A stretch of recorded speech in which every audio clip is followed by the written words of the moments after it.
Hello and thank you for joining me today. Welcome to my channel. In today's video I'm going to be using the Derwent tinted charcoal to draw a picture of this door. This door itself is up in the farmyard near my house, and it's actually listed as an ancient monument, this lintel above the door.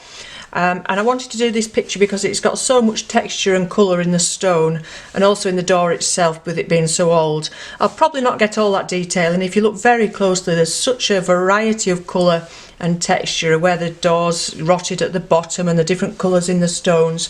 So it would take forever to get all that detail in, but I just want to get a general feel for that texture and colour. So if you look at the monument itself, there's this little face here, sort of a medieval type face in the stone there, that's more or less worn away, and the roses at either side, and apparently this was a fertility symbol for when the horses were going in and out. It would be good luck for fertility apparently.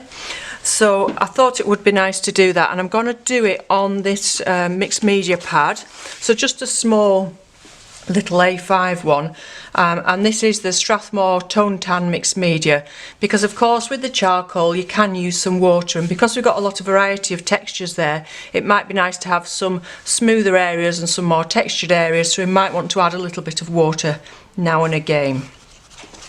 So I'll go ahead now and do that. First of all, I was just going to say about sharpening these.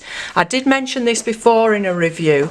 They're not easy to sharpen. They're quite soft, and you do end up losing quite a bit of them. So I tend to sharpen, and I find you lose less if you use a knife. So I've got the equivalent of a Stanley knife there, and that's what I use for sharpening. And I also keep this handy as well. So this little bin, it's like a little Tupperware bin thing, and if you're doing going out to art group or to classes, to school, working outside, it's quite handy to have a little bin just to pop your ends of your pencils in there when you're sharpening them, and then you're not getting mess everywhere. Okay, so I'm going to go ahead now and draw this, and I'll pop some music to that. Any questions about the actual process of drawing, if you want to put those down below. Obviously I'm not going to get the brightness of that green because these are a very muted range. And I have done some other videos on these in the past, and I'll link the playlist for those up here. But so I won't get that bright green, but we've got a nice variety of colours. There's a few different greens, and I'll get as much of that in as I can.